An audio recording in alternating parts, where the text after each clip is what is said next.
नमस्कार। आज हम बात करने वाले हैं भारत और अपने सबसे प्रिय मित्र देश पाकिस्तान के बारे में। राइट, अब यहाँ पर मुद्दा क्या हो गया है, क्यों पाकिस्तान दोबारा से अपनी बेइज्जती कराने पर उतर आया, क्योंकि इंटरनेशनली इतनी ज्यादा बेइज्जती उसकी हो ही चुकी है, स्टेट ऑफ हॉर्मूज, मीडिएशन को लेकर के, डबल फेस को लेकर के, लेकिन अभी भी ये शांत नहीं हो रहे हैं। और यूएनएससी में इंडिया ने इनको इस बार फिर से बहुत ज्यादा धोया है। भैया धोया कैसे है, किस मुद्दे पर धोया है, तो चलिए बातचीत करते हैं, खबर देख लेते हैं। यहाँ पर long tainted record of genocide acts, India slams Pak at UNSC over terrorism, civilian killing in Afghanistan. अब यहां पर आप जानते हैं कि यूएनएससी में इस समय एशिया की तरफ से जो नॉन परमानेंट मेंबर चूज किए जाते हैं उसमें पाकिस्तान है। ठीक है, तो पाकिस्तान अगर यूएन में है और वो मुद्दा ना उठाए, पीओके का ऐसा हो सकता है, कश्मीर का ऐसा हो सकता है, तो वैसे ही जो इतिहास इतना लंबा चला आ रहा है यहां पर भी यही होता है। ये कहते हैं कि हमारे जो कश्मीरी हैं ना बेचारे भाई, इनका जेनोसाइड किया जा रहा है इंडिया में, इनको बहुत बुरी तरीके से प्रताड़ित किया जा रहा है। सीरियसली, आप सभी जानते हो कि कश्मीर में आतंकवादी हमले करवाता कौन है, दैट इज पाकिस्तान। और पाकिस्तान खुद यूएनएससी में जाकर के कहता है कि भैया हमारे लोगों का जेनोसाइड हो रहा है। भैया आप जेनोसाइड करते हो लोगों का, हम जेनोसाइड नहीं कर रहे हैं किसी का। और जब ये बात बोली इन्होंने, तो तुरंत हमारे यहाँ से जो रिप्रेजेंटेटर थे इंडिया के, उन्होंने बोला कि ये कह कौन रहा है जो निर्दोष लोगों को मार रहे हैं, जो अपने बलूचिस्तान के भाई बहनों को मार रहे हैं, जो अपने ही अफगानिस्तान पड़ोसी देश में छोटे बच्चे हो जाते उसके अस्पतालों पर हमले कर रहे हैं। वो देश अब हमें बताएगा कि हम कैसे जेनोसाइड कर रहे हैं और हम कैसे अत्याचार कर रहे हैं, जो खुद अत्याचारी देश हो जाता है। और वापस से बेइज्जती करा करके पाकिस्तान शांत बैठ चुका है। चलिए आगे आ जाते हैं। अफगानिस्तान में संयुक्त राष्ट्र सहायता मिशन का हवाला देते हुए उन्होंने कहा कि हिंसा की इस कायरतापूर्ण और अमानवीय हरकत ने 269 नागरिकों की जान ली थी, जो आपने अमानवीय हरकत वहां पर करी है, और 122 अन्य यहां पर घायल हो गए थे। ये घटना एक ऐसी जगह पर हुई जिसे किसी भी तरीके से मिलिट्री टारगेट के तौर पर सही नहीं ठहराया जा सकता है।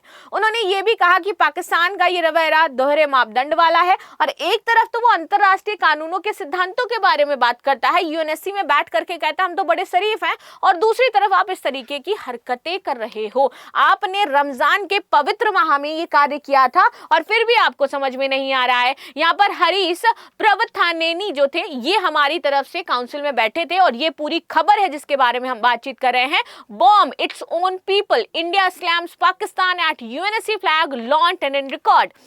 ना आगे बातचीत कर लेते हैं, थोड़ा सा जान लेंगे यूएनएससी के इस समय कौन कौन से सदस्य हो जाते हैं, क्या पूरा इसका सिस्टम हो जाता है। तो परमानेंट तो आप जानते ही हो, भारत बैटिंग कर रहा है, लेकिन परमानेंट के लिए अभी बीच में चाइना फंसा पड़ा है, नहीं बनने दे रहा है। तो परमानेंट सदस्य तो इसके 5 हो जाते हैं। कौन कौन से, यहाँ पर चाइना है, फ्रांस है, रशिया है, यूनाइटेड किंगडम है और यूनाइटेड स्टेट हो जाता है। इसके बाद आपके एंड ऑफ ईयर यहाँ पर हर साल 10 साल 12 जो काउंसिल कंपोज मेंबर होते हैं। अब इसमें 10 अभी प्रेजेंट टाइम में बहरीन है 2027 तक, कोलंबिया 2027 तक, डेमोक्रेटिक रिपब्लिक ऑफ कॉन्गो 2027 तक, इसके बाद डेनमार्क है, ग्रीस है, लातविया है, लाइबेरिया है, पाकिस्तान 2026 तक ही रहेगा, इसके बाद पनामा है और हमारा यहाँ पर सोमालिया हो जाता है। तो इतने अभी नेशन है। नरसंहार वाला देश जिसका इतिहास ही नरसंहार रहा है, वो हमें ये कहता है कि हम किसी का नरसंहार कर रहे हैं। अब देखो हमारे जो कॉन्फ्लिक्ट्स हुए हैं और कैसे इन्होंने नरसंहार किया, इसके बारे में भी आपको थोड़ी सी जानकारी जरूर होनी चाहिए। इंडिया और पाकिस्तान के बीच में कॉन्फ्लिक्ट 1947 सबसे पहले जो हुआ, उसके बाद 1965 सेकेंड कश्मीर वॉर होता है, 1971 and this was the time जहां पर पाकिस्तान ने सारी की सारी हदें पार कर दी थी। बांग्लादेश लिबरेशन वॉर जब हुआ था और हमने बांग्लादेश को आजादी दिलाई थी, और ये हम सीना ठोक के कह सकते हैं। अब आज बांग्लादेश कुछ भी कहे, लेकिन रियलिटी इज दैट कि आज अगर वो खुले में सांस ले रहे हैं या अलग नेशन है, तो उसमें इंडिया का सबसे बड़ा हाथ हो जाता है। Now 1972 line of control establishment, 1984 Siachen glacier seized by Indian forces, साथ ही साथ 1999 Kargil war, 2001 attack on Indian parliament, 2007 यहाँ पर आपका Samjhauta express bomb near Panipat, 2008 Mumbai attack, 2016 यहाँ पर surgical strike in PoK and 2019 Pulwama attack हमने देखा, अभी हमने पहलगांव अटैक देखा। इस तरीके से ये कॉन्फ्लिक्ट्स हमारे इनके बीच में होते रहे हैं टाइम टाइम पर। ऐसी हरकतें हमेशा करते रहते हैं।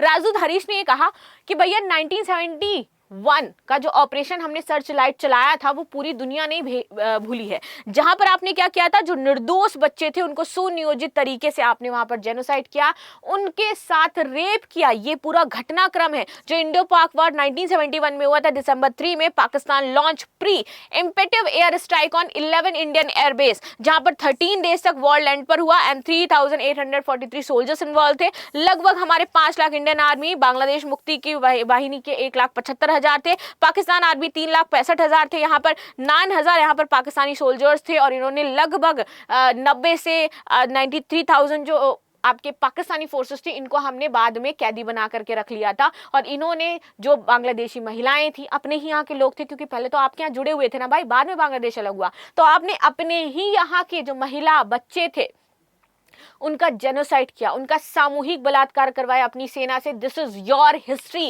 एंड आप इसे भूल जाते हैं, पता नहीं क्यों याद दिलाना पड़ता है। और इस तरीके से हमने पूरा यहाँ पर ऑपरेशन सर्च लाइट चलाया था, उन बच्चों, महिलाओं, सबको बचाया था। देन इसके बाद हमारा बांग्लादेश आजाद हुआ था और ये देखिए साइन किया गया था यहाँ पर चीजें।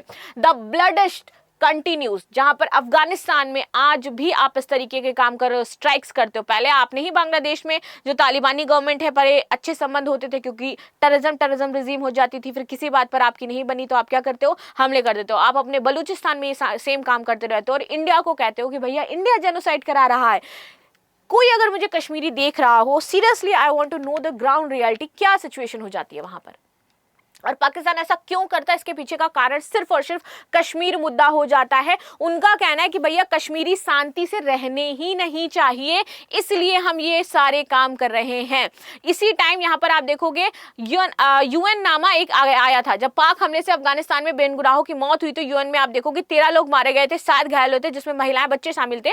और यूएन नामा सभी पक्षों से नागरिकों की सुरक्षा के लिए शत्रुता को स्थायी रूप से समाप्त करने का यहाँ पर आह्वान करता है ना। और ये वही यूएन नामा होता है जो बताता है कि कैसे यहाँ पर जो व्यक्ति है अफगान के पूरी तरीके से परेशान थे और लगभग 94,000 से ज्यादा लोग इसकी वजह से विस्थापित हो गए थे। ये आपका इतिहास है, आप हमारे इतिहास की बात करते हैं कि हम जेनोसाइड कर रहे हैं। अब ये परेशान क्यों रहते हैं, किस वजह से दिक्कतें रहती हैं, तो ये आर्टिकल 370 और 35A जो हमने कश्मीर से हटा दिया, ये इसलिए परेशान रहते हैं कि कैसे हमने धारा 370 हटा दी, क्योंकि वहां पर अब ये इन्फिल्ट्रेशन नहीं कर पा रहे हैं, ज्यादा अपने आतंकी रिजीम नहीं भेज पा रहे, अपने स्लीपर सेल बहुत अच्छी तरीके से एक्टिव नहीं कर पा रहे हैं। आसानी से पहले पार होकर के आ जाते थे, आते तो अभी भी हो आप, लेकिन पहले आपको आने में ज्यादा समस्या होती थी। अभी भी क्या पता कोई स्लीपर सेल ही मेरा वीडियो देख रहा हो and this is the reality. Kashmir में कोई बैठा होगा वीडियो देख रहा होगा, अरे अरे अरे बना दिया वीडियो, ऑफ कोर्स आपके लिए ही बनाया गया होगा, राइट। तो अब ये करने में आपको समस्या आ रही है, ये करने में आपको दिक्कतें आ रही हैं और इसलिए आपको लगता है कि भैया अब तो पूरी तरीके से कश्मीर हमारे हाथ से चला गया।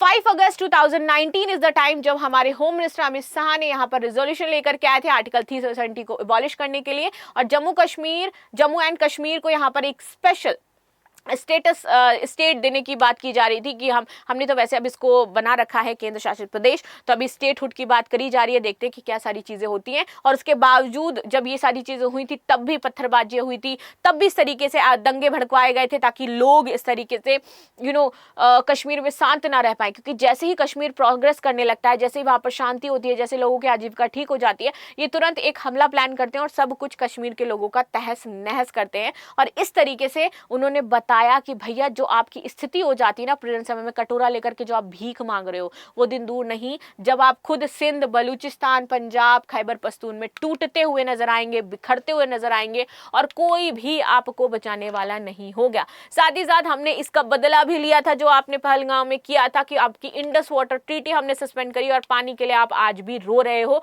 That is your exact reality जिसे आप कभी समझना ही नहीं चाहते हो। और उसके बावजूद यहाँ पर कहते हैं कि हम तो भैया वॉर जीते हैं, सबको पता है कि हम तो वॉर जीत गए हैं, राइट। जबकि वॉर जीते नहीं थे आपने बहुत मिन्नतें करी, यूएस को कॉल करी, तब जाकर के आपको इससे छुटकारा मिला था, राइट। तो दिस इज द न्यूज जिसकी हमने बात करी। मिलते हैं नेक्स्ट क्लास में, तब तक के लिए धन्यवाद। लाइक शेयर सब्सक्राइब करना बिल्कुल भी ना भूलें and thank you so much for joining the session.